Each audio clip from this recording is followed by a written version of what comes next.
Welcome into Words with Wallace. I'm your host, Nick Wallace. It is Monday, June 10th, and at the time of recording, Dan Hurley has just turned down the Lakers coaching job. Just kidding, guys. We are not actually going to be covering Dan Hurley and the Los Angeles Lakers story. You guys can go to other major media outlets to find that. We are, of course, going to be breaking down games 1 and 2 at the NBA Finals. Obviously, I'm in a good mood today. My Boston Celtics currently have a 2-0 series lead over the Dallas Mavericks in the 2024 Finals. And my goal of this podcast is going to be breaking down exactly what we have seen in games 1 and 2 without jinxing my team for the rest of the series, man. Obviously, I'm optimistic with how things are going, but a lot of work left to be done in this series, and especially with the series going back to Dallas for games 3 and 4. I do expect Dallas to rebound, and they're certainly not done yet. So let's talk about exactly what we've seen so far, but we do have a lot to be happy about, man. The Celtics have played really great basketball in games 1 and 2. So I haven't really done a podcast like this where we're really only focused on only 2 games that have been played on, of course, Thursday and Sunday night. But I'm just going to kind of go through my notes, see if I can make sense of the plays that stood out to me, what my biggest observations were through games 1 and 2.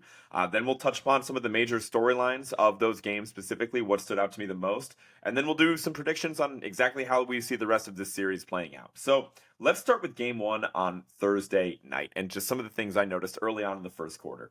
First and foremost, of course, we made the decision to bring Kristaps Porzingis off the bench. Was a little surprised. Honestly, I expected Kristaps to be plugged right back into the starting lineup. I wasn't too worried about how Kristaps was going to look. So it was a bit of a surprise to see Al Horford getting the starting nod at first. But the Celtics actually started pretty strong, right? It was kind of what I expected. Luka guarding Drew Holiday, Kyrie guarding Derek White, and Jaylen Brown, most importantly, getting that first assignment guarding Luka Doncic. Al actually gave the Celtics a spark early on. He had the first basket of the entire game, which was a dunk for Al Horford. So not sure how many people took Al Horford first points. Probably great odds on that payout there, but that was huge. But really, this game all opened up when Kristaps checked in less than 5 minutes into the game. And immediately, he made such a big impact on the first quarter of game 1. He was unbelievable. Looked a little shaky, right? It's like he never really moved all that well. So we're all just kind of staring at our TVs trying to figure out if he actually is 100% or if he's still banged up from that calf injury that's kept him out the past month. But once he saw the first bucket go down, he was unbelievable on both sides of the court. And so a couple of huge plays, including a dunk in which he blew by Derek Lively, that got the crowd going. Some massive blocks. I mean, the way Dallas was attacking him early on, I don't know if that was like actually a game plan of Dallas where they just really wanted to test exactly how healthy Kristaps Porzingis was. But at some point, the takes were just abysmal. Like, did somebody bother telling Dallas that he's 7'3" and like bums like Josh Green aren't going to get a poster dunk off on him? I think that was probably Kristaps' best play when he had the massive block on the attempted Josh Green poster, which I still can't figure out why Josh Green even attempted that in the first place. And then just a massive momentum shift where he actually hits a three, blocks Kyrie Irving, grabs a rebound, outlet pass to Sam Hauser, who drills an absolutely smothered corner 3 to put the Celtics up 37-20. And that set the tone really for the entire game, right? From there on out, I mean, the Celtics kind of had their textbook victory from this point on through the rest of the game, right? Their formula for the better part of 2 years now, when the Celtics have been probably the best team in the NBA, certainly record-wise, their formula has been get up early, they come out the gate strong, they take a 15 or 20-point lead in the first quarter, and they never really look back, right? When you build that big of a lead early on, you have the ability to trade baskets the rest of the game, and nothing is really going to come of that as long as you don't let your foot up off the gas and keep that even pace for the rest of the game. And for better or for worse, that's kind of what happened in game 1. In the second quarter here, I mean, you had Jaylen Brown, really massive play in which he yammed on like 4 different Mavericks players, right? He went through the lane, he blew right past Luka. The Celtics were just doing a really good job, and it became noticeable at this point in the second quarter. Such a great job of limiting the lobs. Like at this point in the game, we still hadn't seen a singular lob from the Dallas Mavericks. In the second quarter, it was more of the same. I mean, Kristaps, continued to be on an absolute bender for the Celtics, having 18 points in the first half, doing such a great job at just punishing the smaller mismatch. It's been a while since we all watched him play, so it was really comforting to know that mid-range jump shot was right as he left it, right? I got Jaden Hardy in a switch a couple different times. He got Kyrie in a switch, and every single time he got that smaller matchup, he was able to punish them. So I think at the break, the Celtics were up by 21. Their lead did come down a little bit. It actually got as high as 29 points. At one point in the game, it was 29-58. So the Celtics literally had doubled the Mavericks up at one point, which was insane. And so they did make a little run at the end of the half to cut the lead to 21 at halftime. But obviously, as Celtics fans, we were feeling really good at the halftime mark of game one. But the second half is actually where things got interesting, right? I mean, obviously the Celtics took a commanding lead in that first half, and so you assumed Dallas was going to make a run at some point, but the Celtics kind of let them back in the ball game, right? They had a couple early turnovers to start the third quarter, and then Luka was cooking early, right? He had it going for the Mavericks all first half, right? He was really the lone bright spot of the team, being able to really punish any matchup that the Celtics threw at him, consistently getting mismatches, scoring in the mid-range, scoring at the basket, hitting outside shots. Luka was doing it at all three levels, and so he actually had a massive run himself in which he hit the three to eventually cut it down to 8 points for the Dallas Mavericks. And at this point, the Celtics, what was really frustrating to me was the crowd that was absolutely amazing in the first quarter, especially of the game. You kind of feel them growing uneasy as they cut it down to 20 right before the half. Then they cut it down to 14. Then we call a timeout. We get Kristaps back into the game. But still, the Mavericks are chipping away at it. And it just felt like at that point in the game, the crowd was completely dead, right? For them to just not have any momentum, it actually felt like we were down with how silent the crowd was. And so I'm like standing up, screaming at my TV for the crowd to make some noise. Like we're still up in the game. But of course, Luka takes it to another level. He hits another three to cut the game all the way down to 8. And this is where we were all nervous, right? Like the Mavericks were officially back in the game. We had squandered, basically a 30-point lead at that point in the game. But to the credit of the Celtics, again, it was not feeling good in this moment. They were able to rally back. And I think the driving force behind that was Jaylen Brown. For him to just go to the basket, he probably got away with at least one of those, maybe not being a foul on Derek Lively, but immediately he forced Lively to pick up 2 quick fouls, got to the free throw line 2 different times, and I felt like just the ability to put his head down and make sure that they were getting a shot at the rim after some threes weren't falling is really what set the tone for the Celtics, and immediately they opened it back up. They went on a massive run themselves. I think it was a 12-0 run, extending the lead all the way back to 20, so the Celtics were actually only a -1 in that quarter, which was kind of incredible because Dallas absolutely made a huge run to come back into the game. And so we move on to the fourth quarter here, and the Celtics really just traded baskets the entire first 6 minutes of the fourth quarter. Really wasn't anything too eventful. The lead stayed right between 18 and like 22 points the entire time. And then Jason Kidd ultimately waved the white flag with about 5 minutes left to go in the game. And so Celtics ended up pulling that one out 107-89. And again, just a textbook Celtics victory. And if I had to give out, a player of the game in this one, I do think it's still Kristaps Porzingis, right? Like just the momentum that he had in the first quarter, immediately had it going, had 18 points in the first half. That allowed them to just do their thing where they just kind of put the car in neutral, trade baskets the rest of the game, and the Celtics ended up in a really good spot. Obviously, Luka still had his moment. He still made it a real game in the third quarter, but with Brown being able to shift the momentum, get to the free throw line a couple times there, I thought those were probably the most crucial moments of game one. And overall, it was a textbook Celtics win. Now let's move on to a game that was a lot more exciting. And of course, we're talking about game 2 last night on Sunday, in which the Celtics did not have it going early on. Luka immediately kind of set the tone early, got anywhere he wanted on the court, scored a few baskets, all basically 6 feet away from the hoop, just getting to his spot at will. And the Celtics fell down early, 13-6. Terrible Jason Kidd challenge in there as well. He challenged a clear PJ Washington hack on Derek White. There was definitely a lot of debate online about hand being part of the ball, but it just seemed like PJ got a lot of risk there, and still just don't understand if you're Jason Kidd while you're using that challenge on a PJ Washington foul in the first quarter of the game. That felt pretty inconsequential.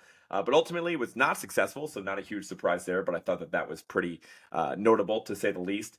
Huge dunk from Jaylen Brown in which he blew by Luke on a push crush that I thought was awesome. The crowd was completely ignited after that.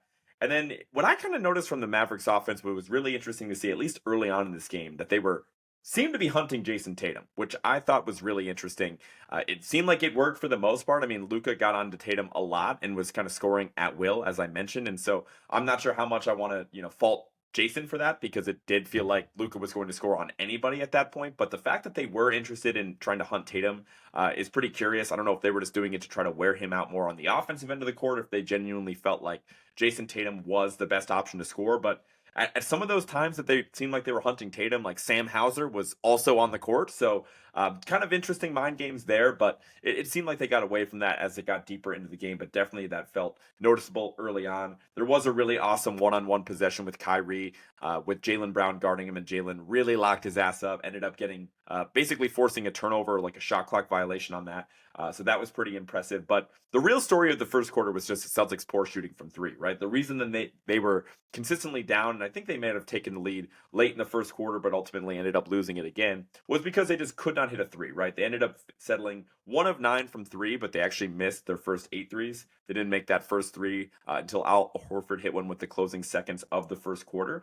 And really, the Celtics would have left the quarter with a lead if it wasn't for a crazy play from Josh Green getting fouled at the first quarter buzzer, which was crazy. He actually had the balls to do a pump fake, got both Porzingis and Derek White jumping in the air, and was able to draw a foul with less than 1 second left in the first quarter.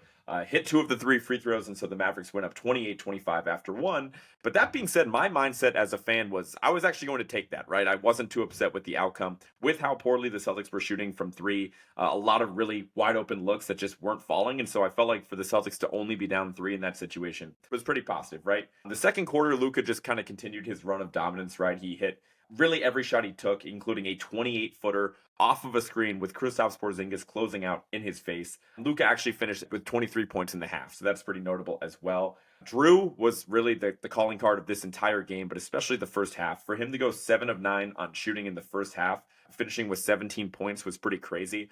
Connor and I were joking about his shot chart as well. Like, he literally only took layups or the occasional corner three in this game. So it's no wonder that he was so efficient with his scoring. And a lot of those plays in which he scored were actually really great assists from Tatum, to give him a little bit of credit in this situation. But meanwhile, Tatum did not have it going as far as his own shot, right? He was just 5 points in the first half on 2 of 9 shooting, but it did seem like Dallas was applying the same method that they had in game one of consistently double or triple teaming him as soon as he went to the hoop. He did make some really great reads in that first half, finished with 8 assists. The Celtics ended up being up by 3 at the half, 54-51. Moving on to the third quarter here. Early on in the third, again, Tatum was getting hunted on defense a little bit more, but this time by Daniel Gafford. They actually went to Daniel Gafford on basically back-to-back post possessions to start the second half of game two, in which Gafford ended up with a bucket on both of them, but felt really unlikely that that was going to continue. I was definitely yelling at my screen to just keep feeding Gafford even after he scored both of those, because I was very comfortable if Dallas wanted to use Daniel Gafford's post game, whether Jason Tatum is guarding him or not. I just think that that's a pretty good formula for success for the Boston Celtics. Some pretty bad missed calls both ways, and we'll talk more about that later. But there was one that stood out to me in which Jalen literally got tackled by Daniel Gafford on a three-pointer. I don't know what happened on that. I've been trying to watch the game back, and my league pass is kind of messed up, so I couldn't see a replay, but it looked pretty egregious in real time. I was definitely fired up about that. Still, Jarek Jones Jr., man, did not have it going in this game at all. Like, the misses that he had were just absolutely terrible. Like, he was 0 for 3 from 3, and I think 2 of the misses were air balls. Maybe one of them smacked against the side of the backboard. But the lack of respect that the Celtics had on Derek Jones in the third quarter especially was super noticeable. And ultimately, to close the third quarter, this was absolutely insane. Our end of quarter closer for Celtics fans out there, Peyton Pritchard. Missoula puts him in at the end of the third quarter, basically draws up a play for him to get a look with just a couple seconds left in the game. So he ended up having to take a heave, a couple steps in from half court, and banks a three to go up 9 points heading into the fourth quarter, which was a massive momentum shift. Obviously, the home crowd was going nuts. Peyton Pritchard's letting the crowd know that he does this shit, which is hilarious to say after you score your first points of the NBA Finals, toward the end of game two. But we will certainly take it. Loved that for PP, so that was big time. Moving on to the fourth quarter here, this is just where the anxiety levels are, of course, really going through the roof. The Celtics were getting fantastic looks to start the fourth quarter, right? Just still more driving kick. The three-pointers were starting to fall a little bit higher clip at this point in time, right? Celtics made 1 3 in the first quarter, 2 threes in the second quarter, 3 threes in the third quarter, and ultimately finished the fourth quarter with 4 threes, right? So that three-point shooting did progressively improve throughout the game, which made sense given the looks that they were able to generate, right? Meanwhile, on the other side of the ball, Dallas was just settling for really tough isolation looks from Kyrie, tough isolation looks from Luka, and the Celtics were getting stops for the most part, especially when Kyrie was the one handling the ball. Seems like the Celtics had a lot of success defensively, and it just was way too ISO heavy, in my opinion, and especially when you compare the looks that they were getting, was feeling really good about the Celtics at this point in time. Kyrie ended up sparking a small Dallas run with a few nice passes to Gafford and a nice lay, and the lead was actually cut down to 7 with 8 minutes left in the game. This is where things got really interesting, right? Kristaps Porzingis ends up, I think, with 6 or 7 minutes left in the game at this point in time, ends up falling awkwardly after getting tangled up with PJ Washington. PJ Washington took a corner three, which Kristaps contested. PJ ends up corralling the rebound and going up with a layup, and Kristaps kind of got spun around and looks like there was some contact with the calf and then fell pretty gingerly. But the stretch after he fell awkwardly was really hard to watch. For 2 full minutes of game time, Kristaps was just like limping up and down the court. He was still getting from point A to point B, but it was clearly noticeable. They wouldn't shut up about it on the broadcast. It felt like a really bad stretch for the Celtics, but honestly, they were somehow only a -2 in that time in which Kristaps was banged up. Ultimately, Missoula had to finally call a timeout to get Kristaps out of the game. Could have been a little bit worse, though, because Kristaps definitely hacked Daniel Gafford as he hit a lob, actually, that Gafford was able to finish. One of the only ones of the game for Dallas. And Kristaps probably would have contested it if he was 100%, but they threw it right over his head. He wasn't able to get to Gafford in time and ended up kind of hitting him as right before Gafford dunked it. So definitely could have been an and one for Dallas there. But finally, the crowd is definitely out of it at this point because there's definitely an uneasy feeling watching Kristaps have to get pulled from the game, watching him move around so awkwardly after he was really good early on in this game as well. And then this was the big stretch for the Celtics, right? There was a stretch of incredible plays, mainly from Drew Holiday and Derek White. Most notably the steal in which Holiday pressures Luka, forces him to throw a bad pass. White steals it, saves it to Al Horford. He gets it to Drew Holiday, and Drew Holiday drills a wide open three. And then the very next possession, Derek White caps it off with another three. So at this point, the Celtics are up 14 with 3 minutes and 30 seconds left in the game. Up again, 14 with 3:30 left. At this point, I'm talking crazy, right? Normally, I don't get too high during Celtics games, right? I'm usually more of a pessimist, and especially with how nervous I am given the stakes. I can't lie to you. I definitely jinxed the team at this point. I'm standing up. I'm yelling at my TV that it's over. Send these bums back to Dallas. Like, I'm talking crazy. And immediately after that, the Mavs go on a 9-0 run, right? Of course, Kristaps is out of the game. The Celtics offense goes cold. Brown and Tatum are struggling pretty bad, right? There's a couple misses from both of those guys. There's a really bad turnover from Jaylen Brown. And it really does feel like the Celtics are about to have a monumental collapse, right? The lead is cut all the way down to 5. And at this point, Celtics have another bad miss. There's a fast break. PJ Washington has it, but there's a humongous block on PJ Washington by Derek White. On the replay, it looks like Jaylen Brown's in the mix as well, and he does have a hand on the back of PJ Washington. I thought that it was pretty inconsequential, right? In real time, it really didn't look like he got shoved, but obviously, if you're an NBA player and you feel a hand on your back, the biggest fear is obviously getting hit when you're already in the air. So maybe that affected PJ, maybe it didn't. He didn't even get the ball over the rim. It looked like he would have gotten rim stuff whether White and Brown were there or not. It just looked like it was that fast of a play. I understand why it wasn't called in the moment because, again, I think it was a really incredible play by White, and if anything, it was Brown was the one that fouled him. I saw a lot of Mavs fans bitch about it. It is what it is. Even if they had gotten that dunk, right, the Celtics still would have had the ball up 3 with like a minute left in the game. So in all likelihood, they still would have found a way to pull that out. But that was a truly insane play by Derek White. The call by Mike Breen was incredible. But it was rained on a little bit just by seeing the replay and having Jaylen's hand there. But in real time, it really did not look like PJ Washington was shoved, in my opinion. So even after that, though, there's an incredible play by Derek White. We're able to actually corral the rebound. And finally, the Celtics break the slide that they were on. They finally break the seal. And Jaylen Brown is able to have a nice lefty layup with about 30 seconds left in the game to finally ice it, put the Celtics up 7. And the Celtics are able to win the game 105-98. And afterward, I feel like the talk around this game, what everybody was saying was that this was the game the Mavericks should have won, right? The early on 3-point shooting woes for the Boston Celtics were definitely on full display. Tatum's shot was not falling all game long. He finished 6 of 22, and the Celtics still found a way to come up on top. Now, I do think it's worth noting that despite the fact that the Celtics shot really bad, and a lot of people have been talking about just how bad they shot from 3, they were 10 for 39, 26% from 3. The Mavericks were even worse, right? They only made 6 3-pointers, 3 less than the Celtics. They were 6 for 26, and they only shot 23% from 3. So if we're playing devil's advocate here, I just want to throw out there that yes, even though Boston is just in general, they have much better shooters than Dallas. They've been a better 3-point shooting team than Dallas all year long. It is worth noting that, look, the Mavericks weren't exactly sparking it up from deep either, which gives them a little bit of optimism as they head back to Dallas for games 3 and 4. So what has worked for the Celtics, though, right? Needless to say, despite, you want to chalk it up to poor shooting, you want to chalk it up to Kyrie not having it going or what, it's been working early on for the Celtics. And so When I'm looking at the Celtics team, I think what I'm seeing as their biggest advantage over Dallas is that they are just consistently, again, getting much better shots.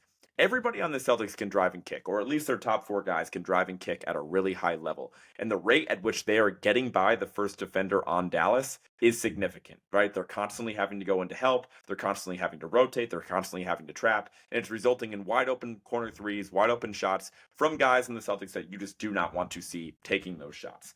Also, when you look at the big picture, you look at the stats through 2 games in this series, the Celtics have the second, third, fourth, fifth, and sixth best players in the series right now, aka the entire Celtics starting five is outplaying Kyrie Irving.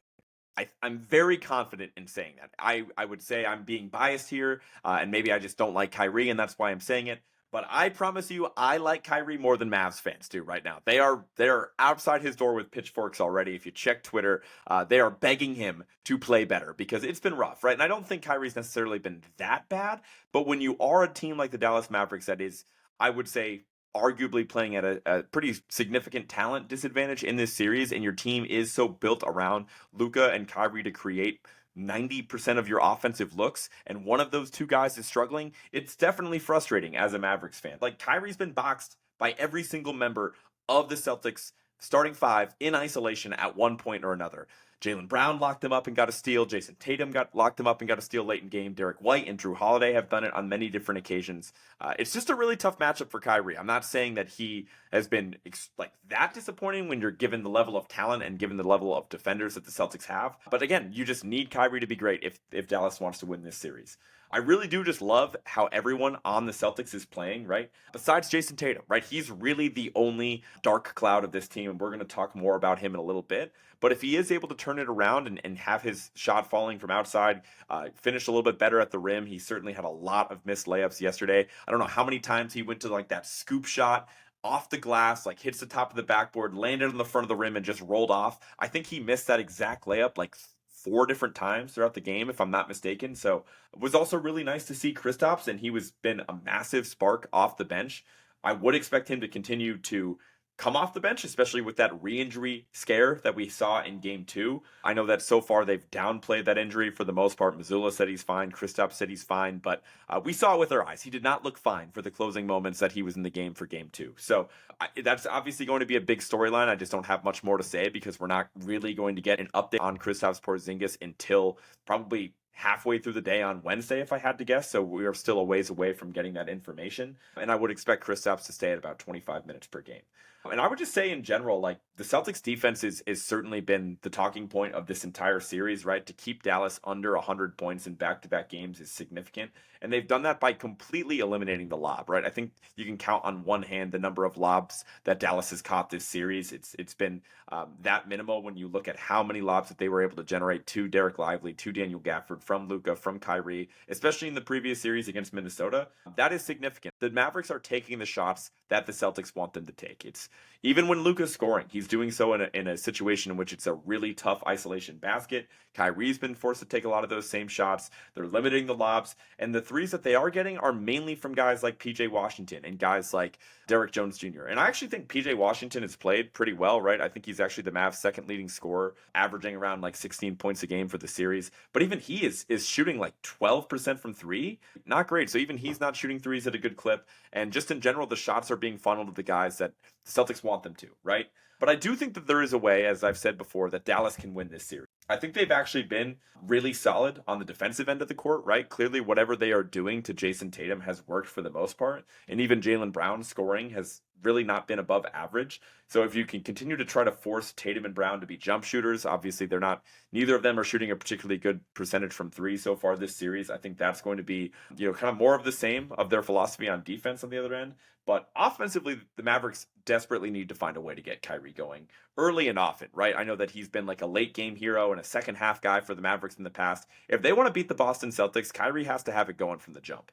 And obviously the Celtics are going to be pretty comfortable switching everything, especially when it comes down to Kyrie. And when you are comfortable switching everything, you need more than one guy on the court that's able to take advantage of those mismatches. So far, it's only been Luka that's consistently able to do that. They need Kyrie to get him onto an Al Horford, onto a Kristaps Porzingis, onto whatever one of Jaylen Brown or Jason Tatum that they feel better about him attacking, because they need to be able to for him to consistently score off isolations. And then you just have to hope that if they move the ball a little bit more on the offensive end of the court, and now that they are on their home court, that they get better shooting from guys like Derrick Jones and PJ Washington. I already mentioned that PJ is shooting 12% from three this series. Well, Derrick Jones Jr. isn't much better, shooting 20% from three. And I already talked about how bad some of those misses were. So if they can actually find a way to be close in these games late and let their so-called closers do what they have to do against the Celtics at the end of games, at least give them an opportunity, right? Because the past, game one was a complete blowout, and game two, obviously they made that late run, that late flurry, but it wasn't really in a situation where they could let Luka and Kyrie close them out because they were still in scramble mode. They still had to find looks really quickly because how much they were down with 3 minutes left in that game. If they can find a way to at least hang around and give themselves a chance for their closers to be able to execute, then we can see if we actually have a series on our hands. But so far, they haven't even been in these games late to let Luka and Kyrie close these games. So I think that covers, some of the major storylines, right? I think obviously game two was just a Drew Holiday masterclass. He was easily the player of the game with his insane efficiency. For him to have 26 points in that game, he was 11 for 14 shooting, 2 of 4 from three. He hasn't had a single turnover all series long. He chipped in 11 boards as well. And obviously the contributions on defense are insane. I think one of the most important plays of the game was a result of Drew Holiday being able to force that turnover by Luka Doncic. He forced a turnover that Derek White was able to get that steal. The ball ended up finding its way back to Holiday, and of course he drilled the three. So Drew Holiday's been fantastic, but there's a guy in the Celtics that hasn't had the best series, and that's Jason Tatum, right? I think his struggles have been pretty well documented, especially if any of you guys have a Twitter account at this point in time. Understand that the shooting was bad last night, especially let's just focus on game two for a second here. Of course, 6 of 22, like I mentioned before, but I really just do not think that that was a horrible Jason Tatum game. I really don't. I think in general, he still made a lot of positive contributions. He still was a humongous part of that win. And I think it just comes down to the mindset that he had even after he was struggling, right? It became pretty apparent early on in the game that the shot was not falling for him. But I think the misses that he did have, and I know he had a lot of them, he had more misses than anybody else in this game. But that being said, the misses that he had, a lot of those came at the rim. He wasn't falling in love with the jumper. He wasn't settling for the step back too much, even when he knew the shot wasn't falling. I think the mindset he had with how Dallas was defending him was the right one, right? The frequency in which he was getting by that first man was significant, and he just, went to the basket maybe a little bit too much, right? And then just the fact that he was making the right play, again, more times than not. The reads that he made, being able to contribute 12 assists. If we're going to sit here and we're going to talk about how great of a game Drew Holiday had, which it was a masterclass, he was the best player for the Celtics far and away last night. He doesn't get to 26 points without Jason Tatum. He probably doesn't even get to 16 points without Jason Tatum because, again, a lot of those points came from around the rim and came from Tatum assists. And now you still got to give Drew credit for him to be 6'4" with not a lot of bounce at the dunker spot and still score against a really good defense in Dallas. That's still really impressive from Drew, but that's all facilitated from Tatum. And his other contributions as well, just what he does in the glass, again, chipping in 9 rebounds. He almost had a triple-double for what it's worth. And then on the defensive end of the court, too, if we're going to sit here and praise the team for taking away Dallas's lobs, and who's the best lob threat on Dallas? That would be Derek Lively. Derek Lively has 2 dunks in total between the 2 games so far. He has 1 dunk each game. Jason Tatum has been the primary defender on Derek Lively the majority of the time in which he's been in the game, and I know that it's still a schematic thing that everybody on the Celtics contributes towards. Jason is still the primary reason that the Dallas Mavericks lob game has been taken away. Because he has that athleticism, he knows how to rotate in the right way, and he's able to take away the lobs despite giving up a significant size advantage to Derek Lively. So I still think the way that he held up on both ends of the court was solid, but that's not going to change anything, right? People online are still going to rip this guy apart, and I don't fully understand the hate that this guy gets. There's clearly a tier break between him and Luka. They're not even on the same plane. Luka is head and shoulders up better than Jason Tatum, and head and shoulders better than he will ever be, in all likelihood, right? That's just the reality of where we're at. But once you get outside of that top tier of superstar, right? I think there's a clear top 3 guys in the NBA right now. I think it's Giannis, I think it's Jokic, and I think it's Luka.